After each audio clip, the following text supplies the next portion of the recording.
Hello everyone, welcome back to my YouTube channel study in Bengali. তো তোমাদের জন্য তো ভালো খবর আছে, তোমাদের জন্য কিন্তু পরীক্ষা শুরু হচ্ছে 17 নভেম্বর তারিখ থেকে। ঠিক আছে, একদম কিন্তু এন্ড অফ ডিসেম্বর পর্যন্ত চলবে তোমাদের পরীক্ষা, গ্রুপ ডির পরীক্ষা। ডেট মনে হয় কালকেই পাবলিশ করা হয়েছে। ঠিক আছে, তো আমাদের কিন্তু প্রত্যেক দিন এই চ্যানেলে সায়েন্সের ওপরে প্রত্যেক দিন কিন্তু এবার থেকে মক টেস্ট আসছে। আজকে মক টেস্ট নাম্বার 17। তাহলে চলো দেরি না করে শুরু করা যাক আজকের প্রথম প্রশ্ন।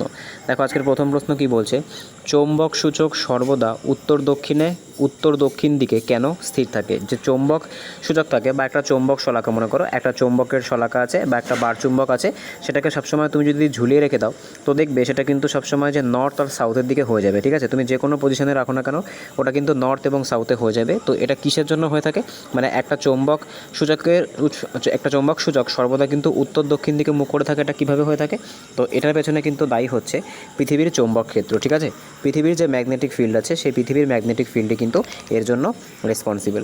নেক্সট প্রশ্ন দেখব, পরবর্তী প্রশ্ন কি বলেছে দেখো আজকের 2 নাম্বার কোশ্চেনটা, যে সূর্যের আলোর মধ্যে বিকিরণ সবথেকে বেশি, সূর্যের আলোর মধ্যে কোন বিকিরণ সবথেকে বেশি হচ্ছে শক্তিশালী? ঠিক আছে, তো দৃশ্যমান আলো, ইনফ্রারেড, অতিবেগুনি রশ্মি নাকি এক্স রে? তো দেখো সূর্যের যে আলো আছে তার মধ্যে সবথেকে বেশি বিকিরণ কার থাকে? তো মনে রাখবে সবথেকে বেশি কিন্তু বিকিরণ শক্তি হচ্ছে বা রেডিও অ্যাক্টিভিটি সবথেকে বেশি কার? সবথেকে বেশি কিন্তু হচ্ছে এই অতিবেগুনি রশ্মি, যেটাকে আমরা ইউভি রেজ বলে থাকি। ঠিক আছে, যেটাকে আমরা অতিবেগুনি রশ্মি বা ইউভি রেজ বলে থাকি, সেটারই কিন্তু সবথেকে বেশি বিকিরণ করার ক্ষমতা আছে। নেক্সট দেখব পরবর্তী প্রশ্ন কি বলেছে আজকে 3 নাম্বার কোশ্চেন, যে ভোল্ট মিটারকে সবসময় কোনভাবে যুক্ত করা হয়? সিরিজে, সমান্তরালে, তির্যকভাবে নাকি কোনো নির্দিষ্ট নিয়ম নেই? তো দেখো যে ভোল্ট মিটার থাকে, ঠিক আছে, সেই ভোল্ট মিটারকে কিন্তু সবসময় একটা সার্কিটে কেমনভাবে যোগ করা হয়? তো মনে রাখবে এটা কিন্তু সিরিজে নয়, এটা কিন্তু সমান্তরালে। ঠিক আছে, অনেকে কিন্তু এটা সিরিজে করে ফেলো, তো সঠিক অ্যান্সার কী হবে? এটাকে কিন্তু প্যারালালে কানেক্ট করা হয়। ঠিক আছে, প্যারালাল যে রেজিস্ট্যান্স আছে সেই প্যারালাল রেজিস্ট্যান্সে কিন্তু এই ভোল্ট মিটারকে কানেক্ট করা হয়ে থাকে একটা সার্কিটে। ঠিক আছে, নেক্সট দেখব পরবর্তী প্রশ্ন আজকে 4 নাম্বার কোশ্চেন কি বলেছে, তাপ পরিবাহক ধাতুর মধ্যে সবথেকে ভালো কোনটা? কোন ধাতুটা সবথেকে বেশি, কোন মেটালটা সবথেকে বেশি হচ্ছে ইলেকট্রোকন্ডাক্টিভিটি আছে বা সবথেকে ভালো তড়িৎবাহক কোন মেটালটা? ঠিক আছে, তো দেখো তামা বলেছে, রূপা বলেছে, অ্যালুমিনিয়াম বলেছে, লোহা বলেছে। তো সঠিক অ্যান্সার কী হবে? সঠিক অ্যান্সার কিন্তু হয়ে যাবে সবথেকে ভালো কিন্তু তাপের পরিবাহক। ঠিক আছে, সবথেকে ভালো তাপের যে পরিবাহক, এখানে তাপের পরিবাহক বলেছে, হিট কন্ডাক্টর বলেছে। ঠিক আছে, তো এর মধ্যে কিন্তু নিম্নলিখিত 4টে অপশানের মধ্যে থেকে সবথেকে ভালো তাপের পরিবাহক কিন্তু হয়ে যাবে রূপা। ঠিক আছে, নেক্সট দেখব পরবর্তী প্রশ্ন আজকের 5 নাম্বার কোশ্চেন, কোন তাপমাত্রায় সেলসিয়াস ও ফারেনহাইট স্কেলের মান সমান হয়ে থাকে? তো কোন তাপমাত্রায় সেলসিয়াস এবং ফারেনহাইট স্কেলের মান সমান হয়ে থাকে? সঠিক অ্যান্সার কী হবে? সঠিক অ্যান্সার কিন্তু হয়ে যাবে -40 ডিগ্রি। ঠিক আছে, -40 ডিগ্রিতে কী হয়? -40 ডিগ্রিতে কিন্তু যে সেলসিয়াস স্কেল আছে আর যে ফারেনহাইট স্কেল আছে তাদের যে মাত্রা সেটা কিন্তু সমান হয়ে থাকে, অর্থাৎ -40 ডিগ্রি সেন্টিগ্রেড সমান কিন্তু হয়ে যাবে -40 ডিগ্রি ফারেনহাইট। ঠিক আছে, এই যে তাপমাত্রাটা আছে এই তাপমাত্রায় কিন্তু সেলসিয়াস স্কেলে আর ফারেনহাইট স্কেলে উভয়তেই কিন্তু মান বা পাঠটা কিন্তু সমান হয়ে থাকে। নেক্সট দেখব পরবর্তী প্রশ্ন আজকে 6 নাম্বার কোশ্চেন, যে কির্চহফের ভোল্টেজের সূত্র, যেটাকে আমরা কেভিএল বলি, কির্চহফ ভোল্টেজ ল যেটাকে বলা হয়। তো ঠিক আছে, এটা কোন সূত্রের উপর ভিত্তি করে গঠিত? ভরবেগের নিত্যতা, শক্তির নিত্যতা, বলের নিত্যতা নাকি চার্জের নিত্যতা? তো সঠিক অ্যান্সার কী হবে? দেখো কির্চহফের যে ভোল্টেজ সূত্র আছে এটা কিন্তু যে শক্তির নিত্যতা আছে, ঠিক আছে, যে শক্তির নিত্যতা আছে বা কনজারভেশন অফ এনার্জি আছে তার ওপর কিন্তু বেস করে বানানো হয়েছে। ঠিক আছে, নেক্সট দেখব পরবর্তী প্রশ্ন আজকে 7 নাম্বার কোশ্চেন, যে ট্রানজিস্টর মূলত কী কাজে ব্যবহার করা হয়ে থাকে? রোধ বাড়াতে, সংকেত পরিবর্তনে, তাপ উৎপাদনে নাকি চার্জ সঞ্চয়? দেখো ট্রানজিস্টর, তোমরা এই নামটা সকলেই পরিচিত। ঠিক আছে, তো ট্রানজিস্টর কী কাজে ব্যবহার করা হয়? তো সঠিক অ্যান্সার কিন্তু হয়ে যাবে ট্রানজিস্টর কিন্তু সংকেত পরিবর্ধনে ঠিক আছে, সংকেত পরিবর্ধনে কিন্তু ব্যবহার করা হয়ে থাকে এই ট্রানজিস্টর। নেক্সট দেখব পরবর্তী প্রশ্ন কি বলেছে, দেখো কেমিস্ট্রি থেকে কি বলছে, যে কোন ধাতুকে কুইক সিলভার বলা হয়? সোনা, রূপা, পারদ নাকি জিঙ্ক? তো কুইক সিলভার কোন ধাতুকে বলা হয়? তো সঠিক অ্যান্সার কিন্তু হয়ে যাবে পারদকে। ঠিক আছে, পারদকে কি বলা হয়? পারদকে কিন্তু কুইক সিলভার বলা হয়ে থাকে। নেক্সট দেখবো। আচ্ছা, এবার নেক্সট যাওয়ার আগে আমরা এদের প্রত্যেকটার যে ফর্মুলা আছে সেই ফর্মুলাগুলো দেখে নেব। দেখো, যে পারদ আছে, পারদকে কিন্তু বলা হয় Hg। জিঙ্ককে কি বলা হয়? জিঙ্ককে কিন্তু বলা হয় Zn। আচ্ছা, রূপকে কি বলা হয়? রূপকে কিন্তু বলা হয় Ag, ঠিক আছে। আর সোনাকে কি বলা হয়? সোনাকে কিন্তু বলা হয় Au। আচ্ছা, এবার দেখো, এই যে চারটে আমি বললাম, এই চারটের যে অ্যাটমিক নাম্বার আছে, ঠিক আছে, এই যে চারটে এলিমেন্ট আমি বললাম, এই চারটে এলিমেন্টের যে অ্যাটমিক নাম্বার আছে সেটা তোমরা আমাকে কমেন্ট করে জানাবে, প্রত্যেকটারই জানাবে, ঠিক আছে। নেক্সট দেখব পরবর্তী প্রশ্ন। আজকে 9 নাম্বার কোশ্চেন কি বলেছে, যে গ্লাসের রাসায়নিক গঠন কি। আচ্ছা, গ্লাস মানে কি? এক্ষেত্রে কিন্তু মনে রাখবে, গ্লাস মানে কিন্তু হয়ে যাচ্ছে কাঁচ, আমরা এখানে ধরতে পারি, ঠিক আছে। তো কাঁচের যে রাসায়নিক গঠন বা কাঁচ কি দিয়ে তৈরি হয় সেটা কিন্তু এখানে বলতে চেয়েছে। তো কি আছে? সিলিকা প্লাস সোডা প্লাস চুন, সোডা প্লাস সালফার, অ্যালুমিনা, নাকি অ্যালুমিনার সাথে সিলিকা যোগ করতে হবে, নাকি সিলিকার সাথে কার্বন। দেখো, গ্লাসের যে রাসায়নিক গঠন সেটা কিন্তু সিলিকা, সোডা আর চুন, এই তিনটে পদার্থ দিয়ে কিন্তু গ্লাস বা কাঁচ তৈরি হয়ে থাকে, ঠিক আছে। নেক্সট দেখব আজকে 10 নাম্বার কোশ্চেন কি বলেছে, যে কোন অ্যাসিডকে কিং অফ কেমিক্যালস বলা হয়। আচ্ছা, এটাকে বাংলা করলে কি হবে? এটাকে বাংলা করলে কিন্তু হয়ে যাবে রসায়নের রাজা। কোন অ্যাসিডকে রসায়নের রাজা বলা হয়, ঠিক আছে। কোন অ্যাসিডকে রসায়নের রাজা বলা হয়? HNO3 অর্থাৎ নাইট্রিক অ্যাসিড, H2SO4 অর্থাৎ সালফিউরিক অ্যাসিড, HCl অর্থাৎ হাইড্রোক্লোরিক অ্যাসিড, আর CH3COOH। আচ্ছা, এটা কি? এটা মানে কিন্তু হচ্ছে ভিনিগার। আচ্ছা, তো রসায়নের রাজা কাকে বলা হয়? রসায়নের রাজা কিন্তু বলা হয় H2SO4 বা সালফিউরিক অ্যাসিড। আচ্ছা, এটা কার সংকেত?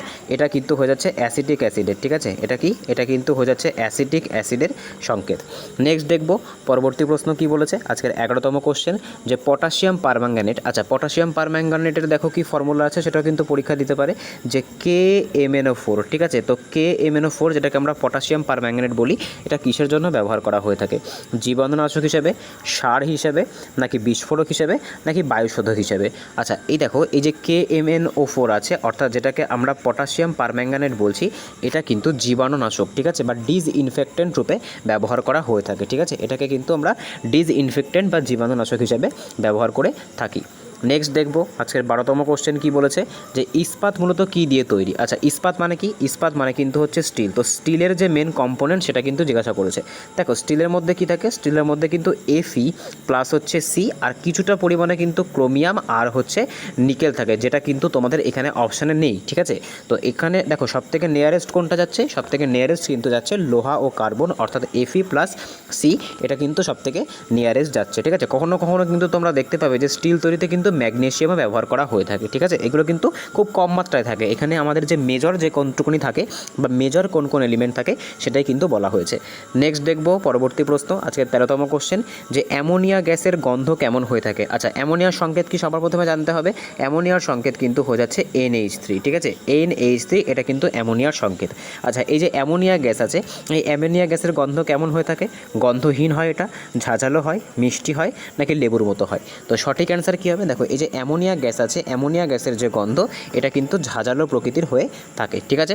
নেক্সট দেখব পরবর্তী প্রশ্ন কি বলেছে। দেখো, জীববিজ্ঞান থেকে অর্থাৎ আমাদের বায়োলজি থেকে কোশ্চেনগুলো দেখে নিই আমরা, যে মানুষের শ্বাস প্রশ্বাসে প্রধানত কোন গ্যাস গ্রহণ করা হয়। তো এটা তো একদম ইজি লেভেলের কোশ্চেন হয়ে গেল। সঠিক অ্যান্সার তো হয়ে যাবে অক্সিজেন, তোমরা সকলেই জানো, ঠিক আছে। নেক্সট দেখব পরবর্তী প্রশ্ন কি বলেছে, যে মানুষের মস্তিষ্কের কোন অংশ ভারসাম্য রাখার জন্য, ভারসাম্য রক্ষার জন্য দায়ী। দেখো, এটা কিন্তু খুব গুরুত্বপূর্ণ। দেখো, আমাদের ব্রেনের কিন্তু মেনলি 3টে পার্ট থাকে, ঠিক আছে, মানে মেন 3টে কিন্তু মেজর 3টে পার্ট থাকে। একটাকে কি বলে? একটাকে বলে কিন্তু সেরেব্রাম, একটাকে কি বলে? একটাকে কিন্তু বলে হচ্ছে সেরিবেলাম, আর একটাকে কিন্তু বলে হচ্ছে মেডুলা অবলঙ্গাটা, ঠিক আছে, মেডুলা অবলঙ্গাটা। দেখো, সেরিব্রাম মানে কি? সেরিব্রাম মানে কিন্তু হচ্ছে যেটাকে আমরা গুরু মস্তিষ্ক বলি, সেই গুরু মস্তিষ্ক মানে কিন্তু হচ্ছে সেরিব্রাম, ঠিক আছে। আর সেরিবেলাম মানে কি? সেরিবেলাম মানে কিন্তু হয়ে যাচ্ছে লঘু মস্তিষ্ক, ঠিক আছে। আচ্ছা, দেখো, এই যে ভারসাম্য রক্ষা, ঠিক আছে, আমাদের শরীরের যে বডি ব্যালেন্সিং, এটা রক্ষা করতে কে সাহায্য করে? তো মনে রাখবে, এটা রক্ষা করতে কিন্তু আমাদের যে সেরিবেলাম অর্থাৎ আমাদের যে লঘু মস্তিষ্ক, সেই লঘু মস্তিষ্ক কিন্তু সাহায্য করে থাকে। নেক্সট দেখব পরবর্তী প্রশ্ন কি বলেছে, আজকে 16তম কোশ্চেন, যে ক্লোরোফিল উদ্ভিদের কোন অঙ্গে পাওয়া যায়। আচ্ছা, ক্লোরোফিল কোন অঙ্গে পাওয়া যায়? দেখো, সঠিক অ্যান্সার কী হবে? সঠিক অ্যান্সার কিন্তু হয়ে যাবে পাতা। কিন্তু এর কিন্তু ব্যতিক্রম আছে, কিছু উদ্ভিদের ক্ষেত্রে কিন্তু কাণ্ড আর মূল, এদের ক্ষেত্রেও কিন্তু ক্লোরোফিল আমরা দেখতে পাই, ঠিক আছে। কিছু উদ্ভিদের কিন্তু এই যে কাণ্ড আর মূল, সেখানেও কিন্তু ক্লোরোফিল দেখতে পাওয়া যায়, ঠিক আছে। আচ্ছা, এই ক্লোরোফিলের যে মুখ্য উপাদান, যেটা ক্লোরোফিল সংশ্লেষণে কোনটা সাহায্য করে, তো সঠিক অ্যান্সার কিন্তু হয়ে যাবে ম্যাগনেসিয়াম, ঠিক আছে। এই যে ম্যাগনেসিয়াম আছে এটা কি করে, এটা কিন্তু এই ক্লোরোফিলকে সংশ্লেষণ করতে সাহায্য করে থাকে। নেক্সট দেখব আজকে 17তম কোশ্চেন কি বলেছে, যে হিমোফিলিয়া কোন কারণে হয়ে থাকে, ব্যাকটেরিয়া, ভাইরাস, বংশগত ত্রুটি নাকি ভিটামিনের অভাব। দেখো সবার প্রথম তোমাদেরকে বলে রাখি, এই যে হিমোফিলিয়া আছে এই হিমোফিলিয়া কিন্তু একটা কিন্তু জেনেটিক্যাল ডিজিজ, ঠিক আছে। হিমোফিলিয়া কিন্তু হচ্ছে একটা জেনেটিক্যাল ডিজিজ, অর্থাৎ এটা কিন্তু তোমার হচ্ছে জিন থেকে আসে। তো সঠিক অ্যান্সার কী হবে, সঠিক অ্যান্সার কিন্তু হয়ে যাবে এটা বংশগত ত্রুটির জন্য হয়ে থাকে, ঠিক আছে। এটা কিন্তু কোনো ব্যাকটেরিয়া বা ভাইরাস বা ভিটামিনের অভাবজনিত রোগ নয়, এটা কিন্তু তোমার হচ্ছে জেনেটিক্সের প্রভাবে হয়। আচ্ছা, এই যে হিমোফিলিয়া আছে এটাকে কিন্তু শাহী রোগও বলা হয়, তার কারণ এটা কিন্তু ইংল্যান্ডের যে রাজারা ছিল তাদের পরিবারে কিন্তু সবার প্রথম এই রোগটা এসেছিল। আচ্ছা, এই রোগে কি হয়ে থাকে, এই রোগে কিন্তু তোমার হচ্ছে কোনো কারণে যদি কোনো একটা বডি পার্টে যদি স্মল একটা কাট চলে আসে, তাহলে সেখান থেকে কিন্তু প্রচুর পরিমাণে ব্লাড লস হয়, আর সেই ব্লাডকে কিন্তু তোমার হচ্ছে ব্লাড কিন্তু ক্লট হয় না, অর্থাৎ রক্ত কিন্তু জমাট বাঁধে না, ঠিক আছে। নেক্সট দেখব পরবর্তী প্রশ্ন কি বলেছে, আজকের 18তম কোশ্চেন, মানুষের দেহে লোহিত কণিকা কোথায় উৎপন্ন হয়। তো আমাদের দেহে যে আরবিসি আছে, অর্থাৎ যে রেড ব্লাড কর্পেসেল আছে, সেই রেড ব্লাড কর্পেসেল কোথায় উৎপন্ন হয়। তো দেখো সঠিক অ্যান্সার কী হবে, সঠিক অ্যান্সার কিন্তু হয়ে যাবে আমাদের যে অস্থিমজ্জা, যেটাকে কি বলা হয়, যেটাকে কিন্তু বলা হয় বোন ম্যারো, ঠিক আছে। যেটাকে কিন্তু বলা হয় বোন ম্যারো। তো এই বোন ম্যারোতে কি হয়, বোন ম্যারোতে কিন্তু আমাদের যে আরবিসি, ডাব্লিউবিসি এগুলো কিন্তু তৈরি হয়, ঠিক আছে। আচ্ছা, এই আরবিসিটা কোথায় গিয়ে তোমার হচ্ছে মারা যায়। তো সঠিক অ্যান্সার কিন্তু হয়ে যাবে আমাদের লিভারকে কিন্তু কোর্টিয়ার্ড অফ দি আরবিসিও বলা হয়ে থাকে। আচ্ছা, আরবিসির কাজ কি, আরবিসির কাজ কিন্তু হচ্ছে শরীরে অক্সিজেনকে মেনটেন করা, ঠিক আছে, শরীরে অক্সিজেনকে মেনটেন করা, এটাই কিন্তু আরবিসির কাজ। আচ্ছা, আরবিসির আয়ু কতদিন, আরবিসির আয়ু কিন্তু হচ্ছে 120 দিন, ঠিক আছে। নেক্সট প্রশ্ন দেখব, পরবর্তী প্রশ্ন কি বলেছে, যে ভিটামিন ডি এর অভাবে বা ভিটামিন ডি এর ডেফিসিয়েন্সিতে কোন রোগ হয়ে থাকে, রিকেটস, স্কারভি, অ্যানিমিয়া নাকি বেরিবেরি। তো সঠিক অ্যান্সার কী হবে, সঠিক অ্যান্সার কিন্তু হয়ে যাবে ভিটামিন ডি এর অভাবে কিন্তু আমাদের রিকেট রোগ হয়ে থাকে, ঠিক আছে। আচ্ছা, স্কারভি রোগ কোন ভিটামিনের অভাবে হয়ে থাকে, স্কারভি রোগ কিন্তু ভিটামিন সি এর অভাবে হয়ে থাকে। আচ্ছা, অ্যানিমিয়া কোন ভিটামিনের অভাবে হয়ে থাকে, অ্যানিমিয়া কিন্তু যে ভিটামিন B12 আছে এই ভিটামিন B12 এর অভাবে হয়ে থাকে। আচ্ছা, বেরিবেরি কোন ভিটামিনের অভাবে হয়ে থাকে, বেরিবেরি কিন্তু যে ভিটামিন B1 আছে সেই B1 এর অভাবে হয়ে থাকে।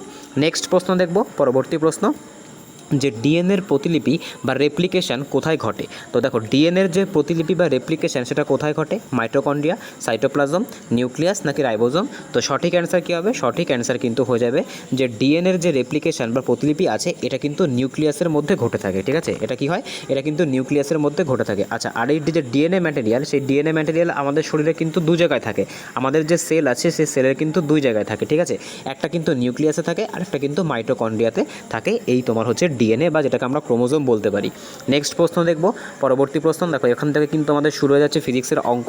দেখো ফিজিক্সের অঙ্ক কি বলছে, যে একটি 20 নিউটন বল 10 মিটার দূরত্বে কাজ করলো, তো কত ওয়ার্ক হবে বা কত কার্য হবে।